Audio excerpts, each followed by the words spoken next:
Comencemos. El intestino delgado se forma a partir de la cuarta semana. En la cuarta semana se comienza a formar el intestino delgado y hay que tener en cuenta que a la quinta se hernia, sale de la cavidad abdominal para después a la novena volver. Entonces, de que el epitelio del intestino delgado generalmente proviene del endodermo. Las demás capas, inclusive el mesenterio, vienen del mesodermo esplácnico. Escucha, el duodeno, ¿de dónde proviene? Del intestino anterior. Mientras que el resto del intestino delgado va a venir del intestino medio. En embriología, ¿qué podemos anotar? Principalmente porque va a haber muchas anomalías congénitas, pero tenemos que recalcar la persistencia de ¿qué? Del conducto vitelino. Que esta persistencia del conducto vitelino, que generalmente se presenta en el 2% de la población, va a formar el divertículo de Meckel. Entonces hay que tener en cuenta este acontecimiento. Luego, el intestino delgado mide entre 260, 270, 3 metros, pero hay que tener en cuenta qué parte del intestino delgado es la más larga. El ilio. Si tú sumas lo que mide el duodeno con el yeyuno, no van a ser más grandes que el ilio, que es la parte del intestino delgado mucho más larga. ¿Y qué es lo que va a tener de características? Principalmente, doctor, si ahora un paciente, ¿cómo voy a diferenciar el yeyuno del ilio? Principalmente por la parte arterial. Nosotros vamos a ver que en el yeyuno los vasos rectos van a ser mucho más largos y van a haber menos asas, mientras que en el ilio se va a presentar muchas asas y los vasos rectos van a ser mucho más cortos. Esa es una diferencia principal para poder diferenciar lo que es yeyuno de ilio. ¿Dónde inicia él? En el ligamento de Treis y termina ¿dónde? En la válvula ileocecal. Vamos a notar que hay válvulas conniventes. ¿Qué son eso? Son cosas transversas que más que todo son un arremandamiento de la mucosa, que lo van a considerar como válvulas conniventes. ¿Quién va a irrigar a este intestino delgado? Principalmente la arteria mesentérica inferior. Aquella de arteria mesentérica superior que va a nacer directamente de la arteria aorta y que va a pasar por la cara anterior de la tercera porción del duodeno. Escucha, aquí viene uno de los problemas. Esta arteria por la cara anterior de la tercera porción del duodeno en pacientes que tienen calcificación o retracción de eso puede producir un pinzamiento y una obstrucción intestinal por eso. ¿Ok? Que va a traer todas las características de una obstrucción intestinal alta, vómitos explosivos. No va a haber una distensión abdominal en ese caso. Escucha, el drenaje, vena mesentérica superior. Entonces, si recordamos, vena esplénica, la vena mesentérica inferior se une a la vena esplénica y unida a la vena mesentérica superior, que van a formar la vena porta. Que va a desembocar ¿en dónde? El hígado. ¿Cuál es la inervación? Inervación parasimpática del vago y la simpática de los nervios esplácnicos. El drenaje linfático, quiero que escuches, principalmente, ¿a qué se debe el drenaje linfático? Ahí es el transporte de los lípidos.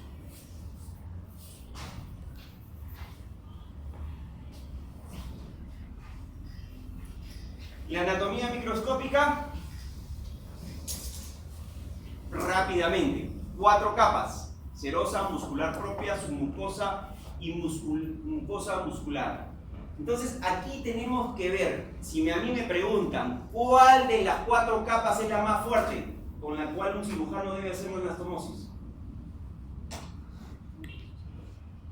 ¿Ah? No. La submucosa es la capa más fuerte y más resistente que debe estar incluida en forma de cirugía para que no tengas una afectación, una deficiencia y una pérdida. Entonces, escucha.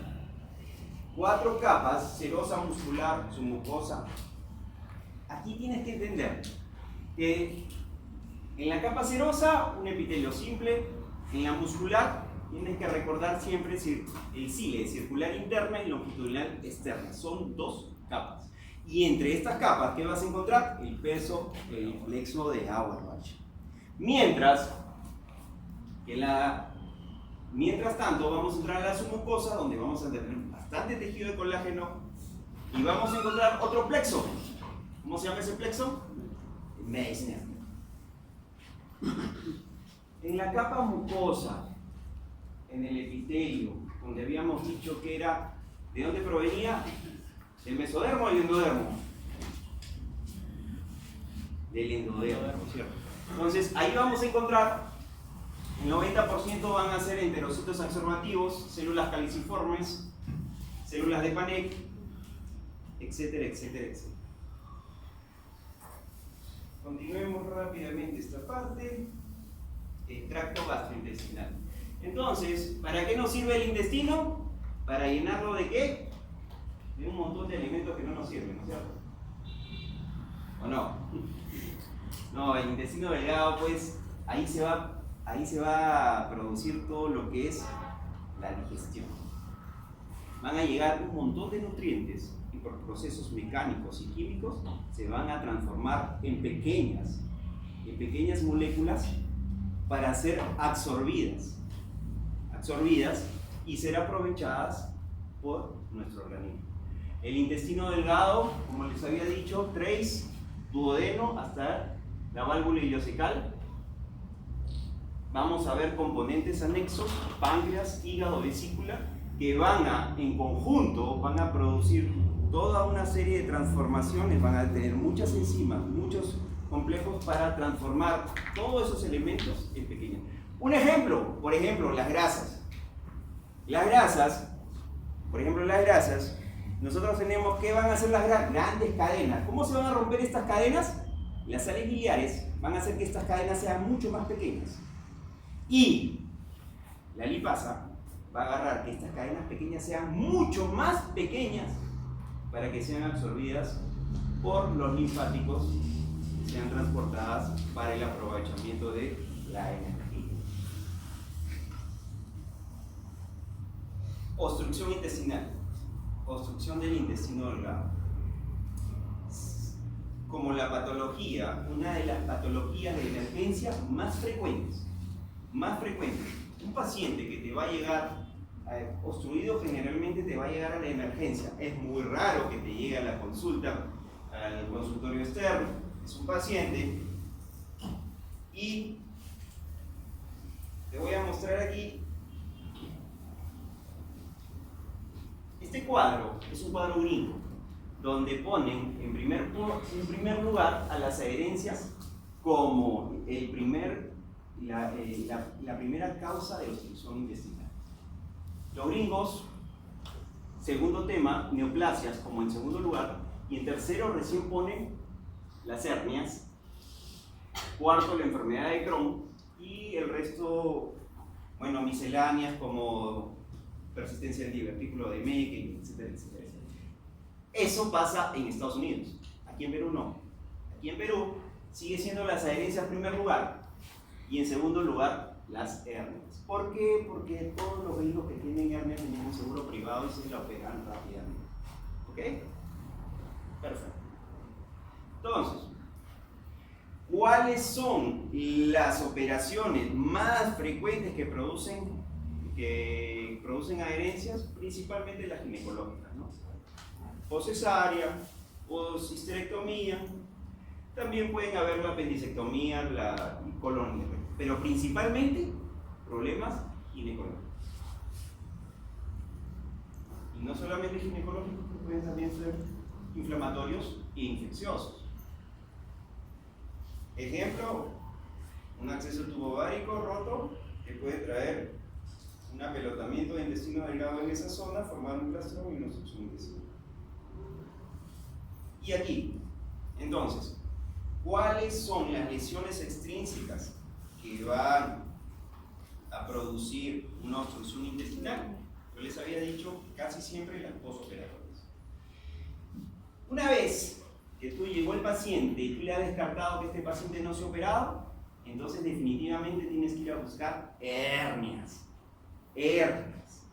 No solamente veas el abdomen del paciente, también tienes que ver la región inguinal del paciente. Buscar hernias inguinales es principal. Ojo, ya se lo dije a mis alumnos, ojo, hay hernias que no se ven y se tienen que palpar, principalmente en mujeres. ¿Cuáles son? La hernia crural, que tiene un nombre propio, hernia de Richter. Si te viene una mujer obstruida y ves que no se ha operado, tienes que palparle la región inguinal y por ahí encontrarás una tumoración compatible con una hernia crural, hernia de Richter. Y sabemos todo la hernia crural dónde se forma, ¿no? Entonces, hernias, casos raros, hernias internas, pero hay que mencionarlos. Malformaciones congénitas, hernias paraduodenales, orificio de Winslow, diafragmáticas, posoperatorias. Esto es importante. Esto también, posoperatorias secundarias a defectos mesentéricos. Paciente operado de cáncer del colon izquierdo, que se le ha hecho una hemicolectomía izquierda ampliada y le has hecho una anastomosis transverso recto. Cuando hacemos la resección tenemos que sacar más de 20 ganglios del mesenterio. Se extrae el mesenterio, se va a quedar una brecha. Esta brecha de mesenterio tienes que cerrarla porque el intestino delgado se mete dentro de esto y te va a producir una obstrucción intestinal. Entonces, en un paciente posoperado, tienes que siempre, y que viene por obstrucción intestinal, no solamente pienses en hernias, también puede pasar una hernia interna, un intestino que se ha metido por este lugar que lo ha formado el propio cirujano. Una tercera podría ser la estenosis de la zona de sutura. Luego tenemos las neoplasias, la carcinomatosis y neoplasias algunas extraintestinales y accesos intraabdominales. Escucha, en accesos intraabdominales, una apendicitis, una diverticulitis, un acceso tubovárico pueden formar acúmulo de una infección donde todo el intestino se va a plastronar y el plastrón te puede producir una obstrucción intestinal. Ojo, aquí sí quiero que despiertes. Mira, hay obstrucciones de varios tipos. Una es en asa abierta y la otra es en asa cerrada. ¿Qué significa eso, asa abierta o asa cerrada? Asa abierta es en el cual va a haber una obstrucción intestinal y el segmento proximal del intestino se va a distender, se va a llenar de líquido, de gas, de lo que sea, y el paciente, el abdomen se va a distender y el paciente va a comenzar a vomitar y a todos los problemas que generalmente da una obstrucción intestinal. Ojo, pero ¿y una asa cerrada, doctor? En asa cerrada significa que el asa intestinal se ha metido dentro de la hernia. Una vez metido dentro de la hernia se ha producido la obstrucción. Ojo, pero aquí no solamente importa lo que es obstrucción, sino va a importar lo que esta hernia le va a producir a esa intestinal, que le va a producir problema isquémico. La sangre no va a llegar bien a esa asa y rápidamente se va a necrosar. Entonces, una obstrucción por una hernia inguinal o crural tiene que ser de manejo rápido porque puede haber sufrimiento intestinal y a eso se llama necrosis y perforación. Eso se llama estrangulamiento.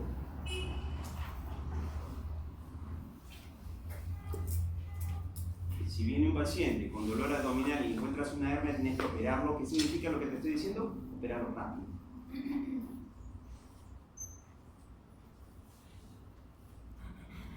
¿Cuáles son las lesiones intrínsecas de la pared abdominal? Congénitas, malrotaciones, duplicaciones, quistes inflamatorias. Enfermedad de Crohn, tuberculosis, actinomicosis, diverticulitis, neoplasias primarias, neoplasias metastásicas, traumáticas, hematomas, estenosis isquémica. Hace poco tuvimos un caso de un herido de bala que perforó el abdomen y perforó grandes vasos a nivel de la región retroperitoneal, que el hematoma produjo.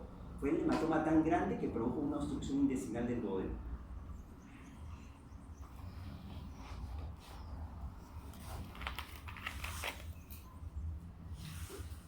Otras causas. Invaginación. Y aquí en invaginación quiero que acuerdes de los niños. Intussusección. ¿Qué significa eso? Si tú tienes un tumor benigno maligno dentro del tubo intestinal, el mismo intestino va a querer aspirar esta tumoración y se produce una invaginación del intestino delgado por culpa de ese tumor, y ahí se produce una obstrucción intestinal. Es más frecuente en niños, pero también es probable en adultos. Causas: endometriosis. Bueno, la endometriosis es una enfermedad ahora bastante frecuente. Las mujeres que tienen endometriosis, es como tener una regla interna. Grandes cúmulos de sangre en esa zona van a producir que el intestino vaya a encarcelar, a plástronar estos focos endometriósicos, produciendo cuadros de obstrucción intestinal.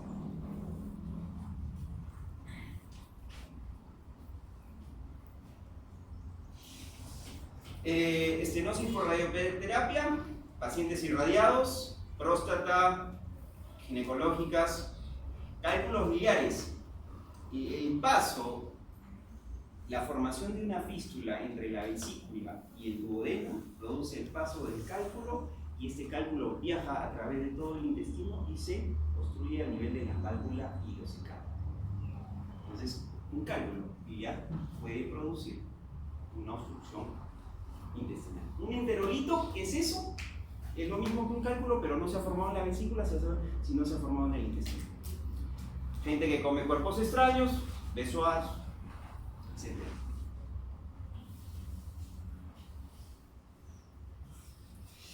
¿Y para qué? Manifestaciones clínicas.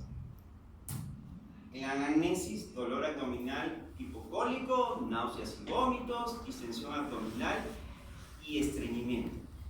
Escucha, variantes, dependiendo del lugar se van a presentar las diferentes síntomas y signos. No es lo mismo tener una obstrucción por pinzamiento del duodeno, donde es una obstrucción intestinal muy alta, vómitos explosivos, no hay distensión abdominal y todo eso, a tener una obstrucción de yeyuno, donde va a haber los vómitos y el contenido va a ser tipo puré de alberja, que es diferente a tener la obstrucción en el ilion terminal, donde los vómitos, las características van a ser tipo fecaloideo. Son totalmente diferentes. Y la distensión va a ser totalmente diferente. Pero escucha, si es por hernia, no esperes que se distiende. Trata de salvar esa asa intestinal que se va a necrosar. En el examen físico, distensión abdominal, borborismo, ruidos hidroaéreos aumentarios. Escucha, al inicio puede haber diarrea, sí, un obstruido puede tener diarrea, sí, al inicio sí, porque el peristaltismo aumenta. Trata de vencer esa zona obstructiva y puede haber diarrea al inicio. ¿Cuáles son los exámenes en una obstrucción? Dependiendo, ¿no? Son múltiples. Aquí tenemos la radiografía de abdomen de pie, donde vamos a encontrar los niveles hidroaéreos, la tomografía computarizada. La ecografía abdominal no tan buena, porque el mismo aire hace que sea un artefacto, y nosotros tenemos que tener pendiente todo paciente obstruido la medición de líquidos y electrolitos.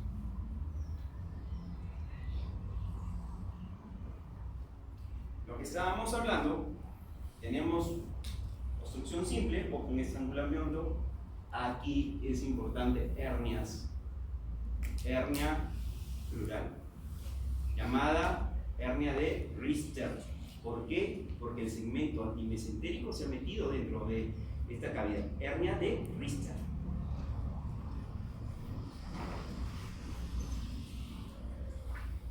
¿Cuál es el tratamiento? Bueno, si es por hernia, rápidamente a sala, pero tienes que ponerle ¿qué cosa? Una sonda nasogástrica, hidratarlo, corregir los electrolitos, y siempre es bueno colocar antibiótico por la cuestión, a veces un poco controversial por la cuestión del tercer espacio. La mayoría de pacientes, imaginemos en el cuadro, que como sabemos que la causa principal son bridas y adherencias, entonces la mayoría de pacientes van a tener obstrucciones parciales que muchas veces con sonda nasogástrica hidratando al paciente se recoloca el intestino en su lugar y la obstrucción intestinal cede. ¿Qué hacer? ¿Qué hacer con esto? Si no cede, bueno, el paciente pasa a sala de operaciones. ¿Y qué se ha hecho para evitar que se formen bridas y adherencias? Nada. Muy difícil, se han aplicado, han hecho muchas cosas. Un tal Noble, un señor Noble, un cirujano Noble, inventó esto, agarraba y abría el abdomen y a los que tenían bridas y adherencias y pexeaba a la pared abdominal y el intestino. Pexeaba muchas veces, como 40 veces, colocaba pexias en todo para que el intestino se quede en un solo lugar. O sea que el pobre paciente terminaba como una coladera, perforaciones múltiples, ya no usada. ¿Y qué es lo último? Lo que usé en mi hospital que ha comprado hace poco, esta cosa membrana bioreabsorbible de hialuroniato. 900 soles de echar, no sirve para nada, los pacientes siguen formando bridas y adherencias. No sé quién son.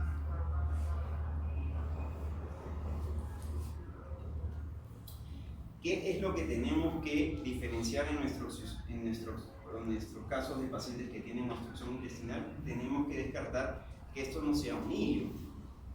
Entonces, acuérdate, la distensión abdominal de hilio, generalmente no hay dolor cólico. No hay dolor cólico. Y en la radiografía de abdomen vamos a encontrar distensión del intestino delgado, pero en el intestino vamos a encontrar aire en el intestino grueso. En la obstrucción intestinal no vas a encontrar aire. En el hilio sí. Entonces, aquí te voy a decir algunas causas de hilio. Por supuesto que si te viene una paciente gorda, distendida, toda grande, entonces lo primero tienes que y nunca ha sido operada, no vas a pensar obstrucción intestinal. No, muchas veces son pacientes que tienen una glucosa exageradamente, 400 de glucosa, y es un problema metabólico que está sucediendo. O un paciente renal. Entonces, hay que descartar alteraciones metabólicas, endocrinológicas, hipopotasemia, hiponatremia, hipomagnesemia, uremia, coma diabético, etc. Pacientes, escucha, pacientes que toman fármaco, aquel viejito, ese viejito que ya está con Alzheimer, o nuestro abuelito, que toma una polifarmacia, que toma antidepresivos, que toma para la presión, esos pacientes van a formar hilio. Y estos pacientes van a formar una condición de hilio que le va a llevar a una patología llamada síndrome de Ogilvie. ¿Qué significa eso? Que el intestino se hace muy grande y muy largo y no funciona, hay trastornos de la motilidad. Síndrome de Ogilvie. Entonces, muchas causas que van a producir hilio y que tú tienes que descartar y que tienes que tenerlas en cuenta, porque es la única manera de que no operes a un paciente con hilio.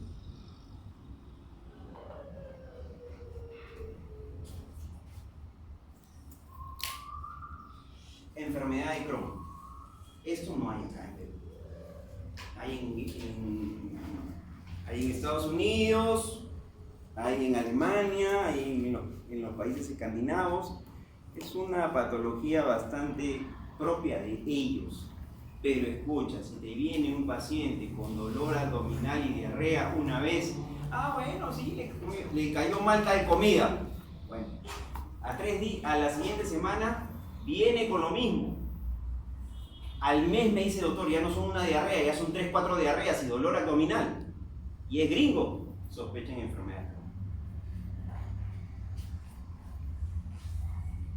Entonces, la enfermedad de Crohn es una enfermedad inflamatoria, crónica transmural, agarra todas las capas, de causa desconocida y afecta desde la boca hasta el ano, pero es mucho más frecuente en el intestino delgado y en el colon. Lo menciono por eso. ¿Qué significa? Hay un engrosamiento, una inflamación de forma de partes del intestino delgado de manera intermitente, de manera salteada. El edema de mucosa y de la submucosa se puede advertir en el análisis microscopio antes que ningún cambio macroscópico. Acuérdate, el infiltrado inflamatorio crónico aparece en la mucosa y en la submucosa y se extiende a través de vía transmural. Aquí, la diferencia, que en la enfermedad de Crohn se van de manera tardía, se van a formar granulomas, pero no tienen calcium, como la TB. Son granulomas no gaseosos, donde vas a encontrar células gigantes de la herida. En la TB sí, aquí no. ¿Cuáles son las manifestaciones clínicas? Dolor abdominal, diarrea, como les dije, paciente, dolor abdominal y diarrea. Cada vez se hace mucho más frecuente. Doctor, ya no soporto el dolor y las diarreas han aumentado. Manera progresiva. Principales complicaciones de la enfermedad de Crohn son la obstrucción, la perforación, hemorragia, que es rara, puede ser masiva si es a nivel duodenal. ¿Qué es el problema de una enfermedad de Crohn? Que tiene predisposición al cáncer.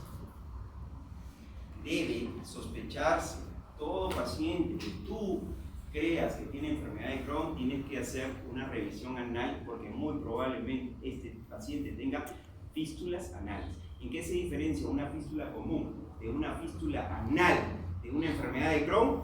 En que en enfermedad de Crohn son múltiples. Tienen 5 o 6 huecos. Usted ha visto a un paciente con enfermedad, acá en Perú no, pero en Alemania sí, y están echados. Son pacientes que están reoperados múltiples veces.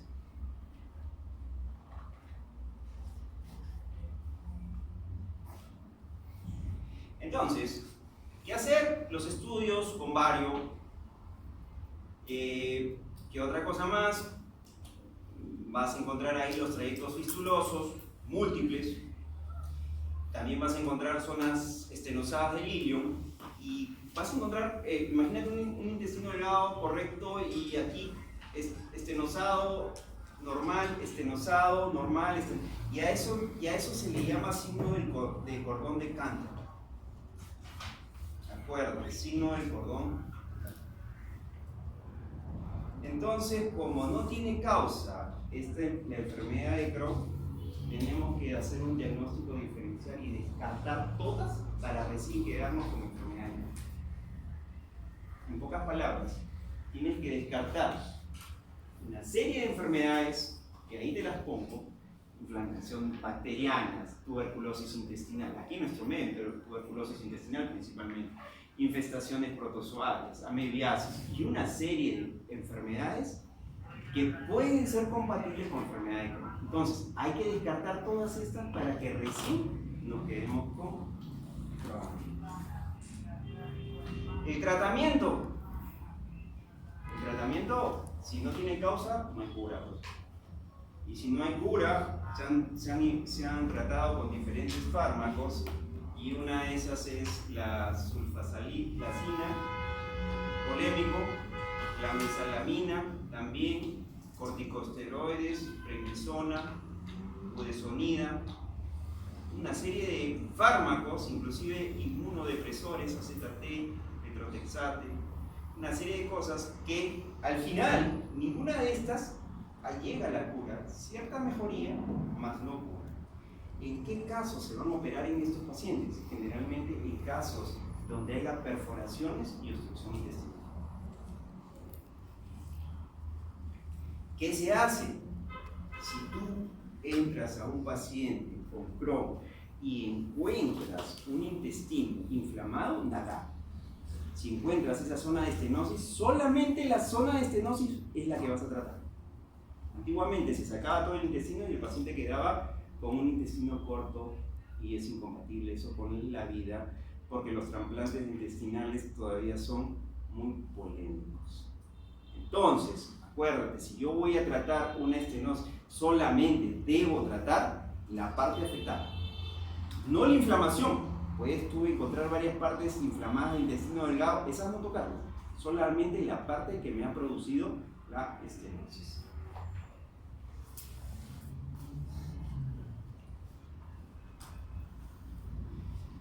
¿Cuáles son los problemas? Como siempre, toda enfermedad tiene problemas y una de ellas es la ileitis aguda, que se puede presentar en enfermedad de Crohn, y una ileitis aguda te puede traer diagnóstico diferencial ¿con qué? Con apendicitis. Entonces, la obstrucción, la resección segmentaria del área lesionada con reanastomosis primaria, enfermedad penetrante, perforación, hemorragia digestiva, complicaciones urológicas, secundaria enfermedad.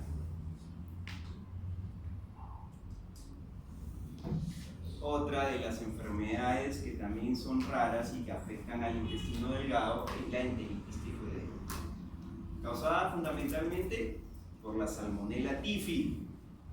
¿Qué tenemos en el ilio? Placas de Peyer. Y les gusta esa, se va a producir hiperplasia, se pueden ulcerar, pueden sangrar y se pueden producir perforación. Entonces, si yo encuentro una perforación en el ilion terminal por un problema de una enteritis tifoidea, muy fácil, suturo esa perforación. Es raro que haya múltiples perforaciones, pero si lo hay, hago la resección de ese segmento y hago la anastomosis primaria.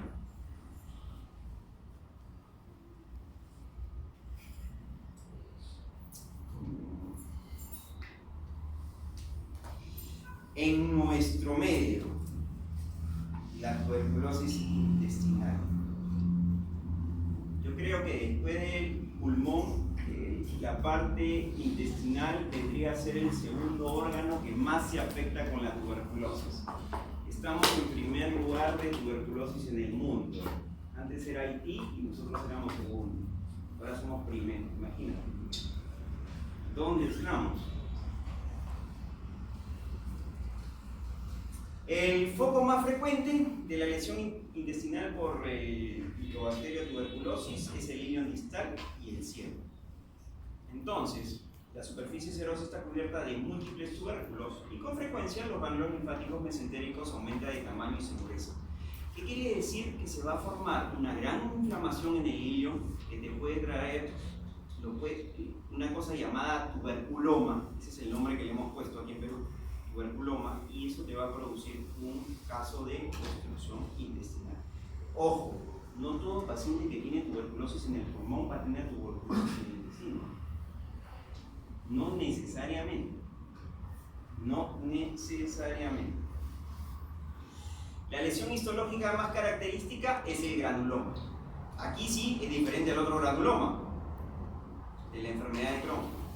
El diagnóstico de infección micobacteriana se establece a través del reconocimiento del microorganismo en el tejido, bien mediante visualización directa, con la tinción ácido resistente o mediante el cultivo del tejido extirpado o mediante técnicas de reacción de cadena lactulasa.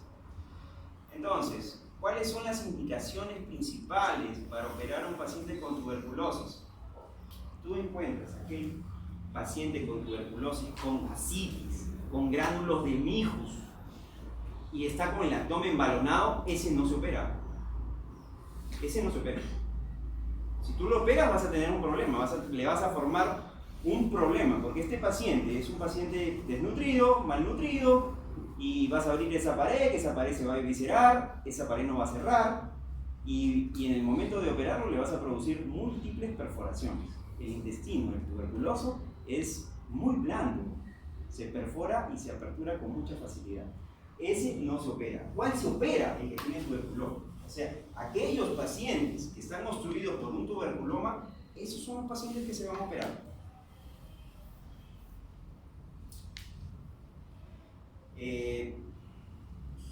Hay fístulas, ¿sí? Hay pacientes que hacen fístulas.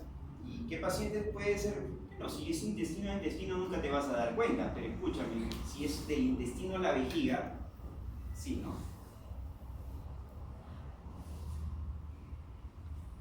Otra patología intestinal es el citomegalovirus. Esta es una causa vírica más frecuente de diarrea de los pacientes inmunodeprimidos. Las manifestaciones de la enteritis o citomegalovirus se explican por las ulceraciones isquémicas de la mucosa que justifican la elevada tasa de perforaciones. ¿Quién tiene los citomegalovirus? Aquel que tiene HIV positivo, ¿no? Ojo. Y pasamos a otra área. Vamos a pasar al área del divertículo de Meckel.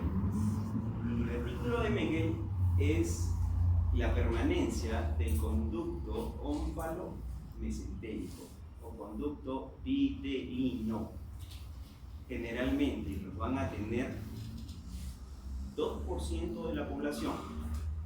¿Qué es lo interesante? ¿Qué es la malformación congénita más común del intestino delgado? ¿Dónde se va a encontrar el divertículo de Meckel? En el borde antimesentérico. Escucha, tiene esta presentación. Ahí está. Este es el divertículo de Meckel en una de sus presentaciones. No siempre está así.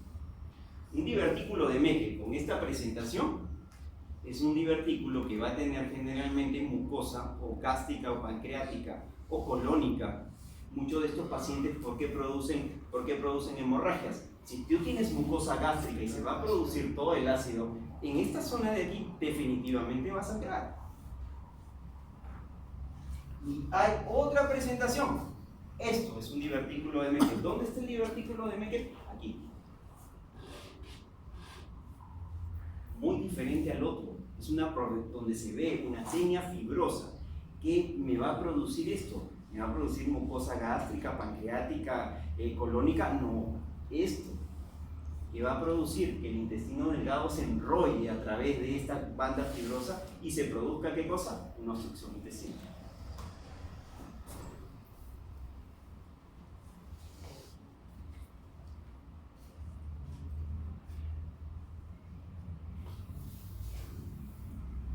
Entonces, vamos a ver. Les había dicho que se puede encontrar en el divertículo de Meckel un tejido heterotrópico, mucosa gástrica, mucosa pancreática y mucosa colónica. Y ya les expliqué cuál es la manera de explicarlo. La clínica es una hemorragia digestiva, generalmente por el ácido en la zona iliar adyacente al divertículo de Meckel que contiene mucosa gástrica. Otra de obstrucción intestinal que puede obedecer a un vólvulo de intestino delgado alrededor del divertículo asociado a una banda fibrosa herida a la pared abdominal, se los mostré. Invaginación o raramente encarcelación del divertículo dentro de una hernia inguinal. Sí, han encontrado divertículos de Meckel dentro de una hernia, sí, y tiene nombre, se llama hernia de Littren. Otro de los problemas que producen el divertículo de Meckel es la diverticulitis.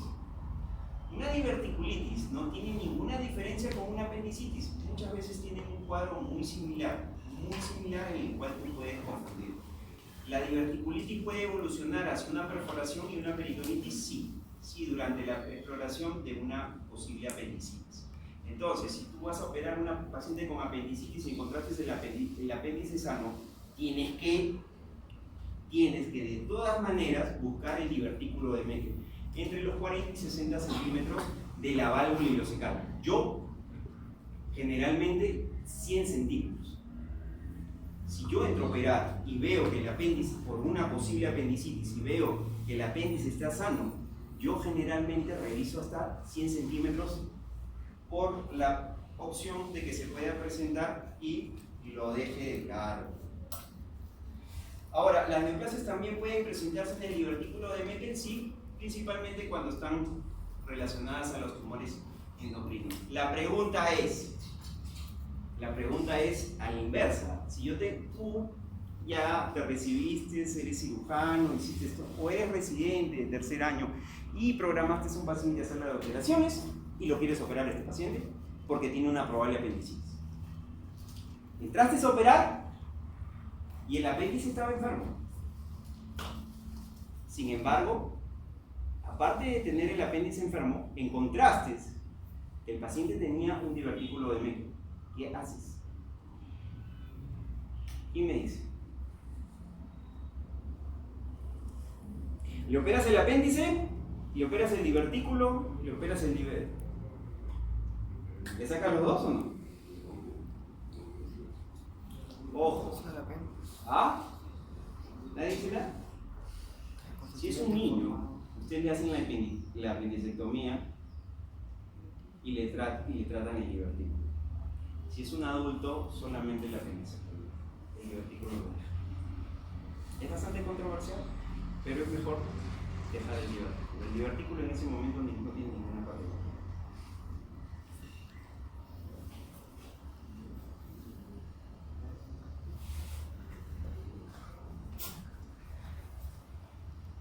Entonces,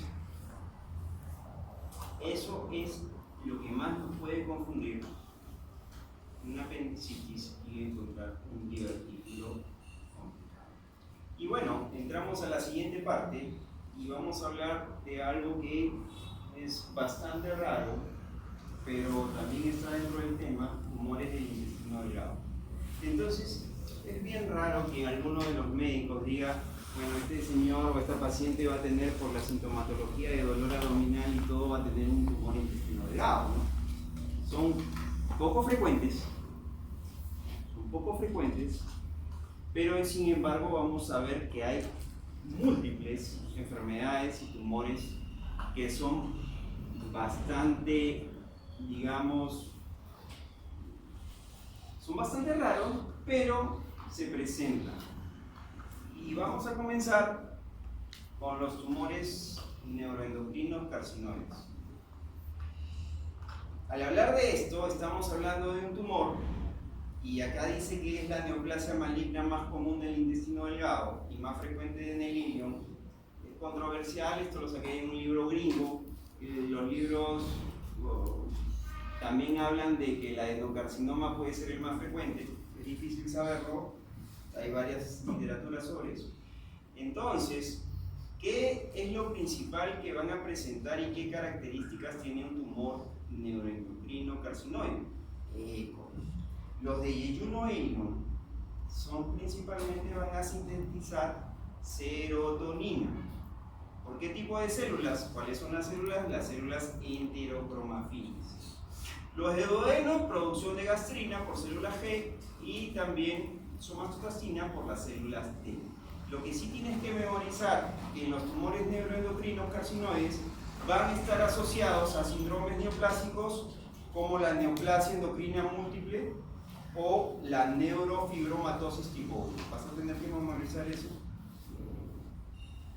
Entonces, si yo voy a tener una tumoración carcinoide, ¿qué sintomatología me puede dar? Puede ser carcinoide, ¿voy a tener síndrome carcinoide? No. Solamente el 35% de los pacientes que se ven afectados con este tipo de tumor van a presentar el síndrome carcinoide, que son flushing, dolor abdominal y diarrea. Puede haber broncoconstricción y enfermedad cardíaca carcinoma. ¿Qué significa eso? Placas fibrosas endocardiales y fibrosis de la válvula tricúspide pulmonar principalmente, menor en la aórtica y la pulmonar. Escucha, 35% van a presentar este tipo de problema. ¿Por qué? ¿Por qué? ¿Por qué? ¿Por qué? Vamos a razonar. Si tenemos un tumor en el intestino delgado, entonces todo lo que produce ese tumor, ¿hacia dónde va a ir? Hacia los vasos sanguíneos, hacia las venas. ¿Y esas venas dónde van a ir? A la vena mesentérica superior, que va a formar porta, y de ahí al hígado, y el hígado se va a encargar de todas estas sustancias eliminarlas. Entonces, ¿por qué hay 35% de pacientes que van a producir? Porque estas son pacientes que ya han hecho metástasis a la pared abdominal, al mesenterio o a otros órganos abdominales, que no van a llegar su circulación venosa hacia el hígado. Ojo, ojo, ¿Y qué otros problemas puedes tener? Bueno, es un paciente que tiene dolor abdominal, síntomas de obstrucción, intussusección, ya lo he explicado. Los de duodeno que pueden afectar la ampolla de Vater pueden tener ictericia. Pero escucha, solamente el 35% van a tener el síndrome carcinoma. El diagnóstico, si es un tumor carcinoide, tenemos que buscar lo que produce esos tumores carcinoides. Entonces, hay que dosar en orina el ácido 5-hidroxiindolacético. En sangre, la cromagranina A. Y hay que tener cuidado en estos pacientes que vamos a dosar, aquellos que estén tomando bomba de protones pueden darnos falsos positivos.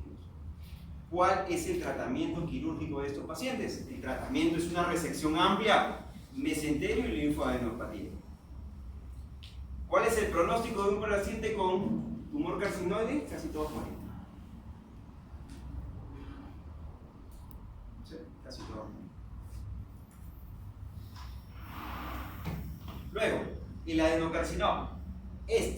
Y para algunos autores, es el tumor más frecuente del intestino delgado. Entonces, ¿dónde es más frecuente? En el duodeno. Ojo, el paciente con enfermedad de Crohn puede tener asociado un tumor de adenocarcinoma, sí, pero no se va a localizar en el duodeno, sino se va a localizar en el ilion. Aquí sí tienes que memorizar. ¿Asociado a qué este adenocarcinoma? A poliposis adenomatosa familiar, a cáncer colorectal no polipósico hereditario y al síndrome de Pez-Jeghers. Memoriza eso, por favor. La sintomatología, como todo tumor de intestino delgado, dolor abdominal, baja de peso, sintomatología bastante inespecífica. Bueno, si el tumor, el adenocarcinoma, compromete la ampolla de Vater, vamos a tener ictericia. ¿Cuál es el diagnóstico? Cápsula endoscópica, tomografía, resonancia. El tratamiento quirúrgico dependiendo de su localización. Y ahora vamos a pasar a los tumores de Tics, el tumor de estroma gastrointestinal. ¿De dónde se originan estos? Se originan de las células del Cajal. Más frecuente en el estómago y en el intestino delgado es el yeyún. Más del 90% expresa el antígeno CD117, parte del KIT receptor transmembrana de la tirosina quinasa. ¿Qué significa eso? Entonces vamos a tener que se va a estimular la tirosina quinasa. ¿Y qué hace la tirosina quinasa? Va a comenzar a crecer las células que son afectadas por esto. Entonces, uno de los tratamientos es el imatinib, que va a evitar justamente esto, al inhibir, va a evitar la proliferación del tumor. Tienes que memorizarte esto, está relacionado con la neurofibromatosis tipo 1, es parte de la triada de Carney, Tics, paraganglioma y condromas pulmonares, y de la diada de Carney-Stratakis, Tics y paragangliomas. Muy preguntado a veces en los exámenes. Síntomas: obstrucción intestinal, sangrado y perforación. Bueno, todos síntomas muy comunes con el resto de tumores de intestino delgado. El diagnóstico muy parecido al otro: endoscopía alta, tomografía. Las metástasis más frecuentes es en el hígado y en el pulmón. Aquí te estoy presentando un cuadro de cómo el Tics antes era considerado un tumor, no era considerado un tumor maligno, ahora sí, ahora se considera un tumor maligno. Entonces, muchas de las resecciones de ese tumor se van a... ¿Qué significa esto? Vamos a medir cuál es el riesgo, digamos, de malignidad que tienen estos pacientes. Si cuando agarramos y encontramos las divisiones mitóticas, esto de acá, el HDPF, es como una medida, ¿no? En 50 medidas de esto se encuentran solamente menos de 5 divisiones mitóticas Aquí de 6 a 10, y así vamos a encontrar el grado de malignidad que tiene este tumor de intestino.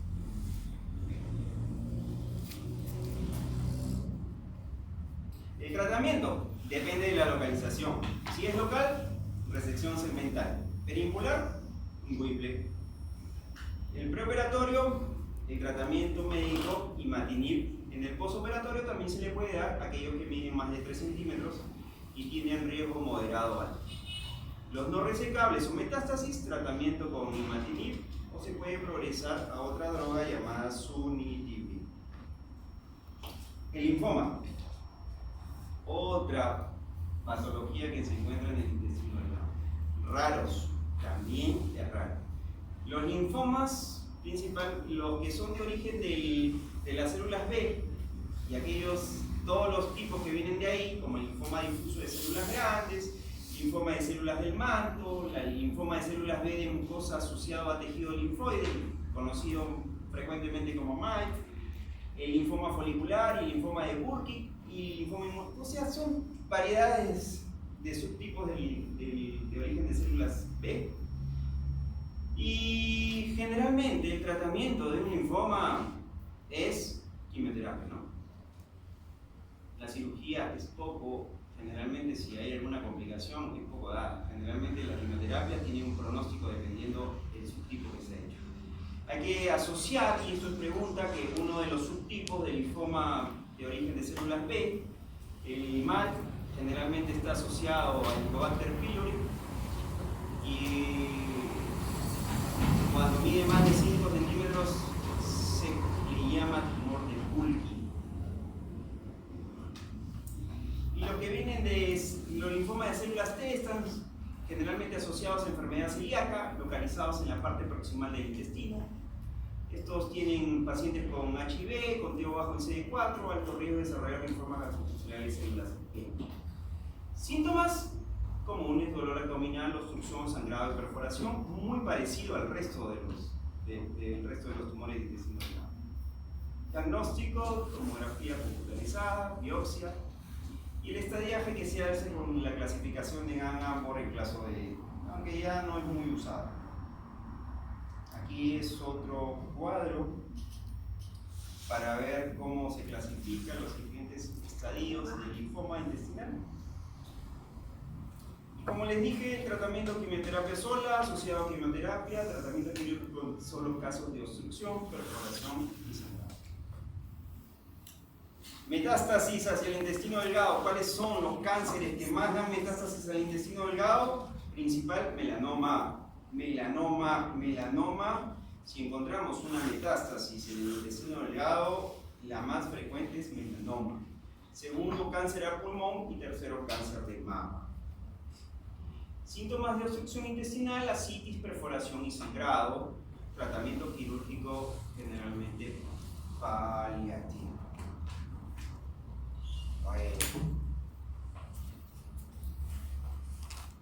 Intestino delgado. ¿Alguien tiene alguna pregunta sobre esto?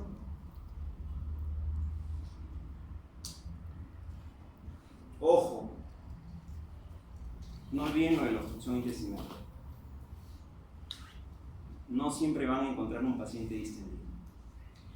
Y si es un paciente por una obstrucción de asa intestinal y tú estás en el quinto infierno, en el serum, por asa intestinal abierta, y no lo vas a operar, por supuesto, es muy fácil colocarle a ese paciente una sonda nasogástrica para evacuar todo el contenido del estómago y este paciente no se vomita y se aspira. Ojo, y no solamente le pongan la sonda nasogástrica, también pone cabecera a 30 grados. Porque el paciente no se va a morir de la obstrucción intestinal, sino va de la neumopatía aspirativa que va a tener. ¿Sí? ¿Alguien tiene alguna más preguntas? Bueno, eso sería todo. Gracias.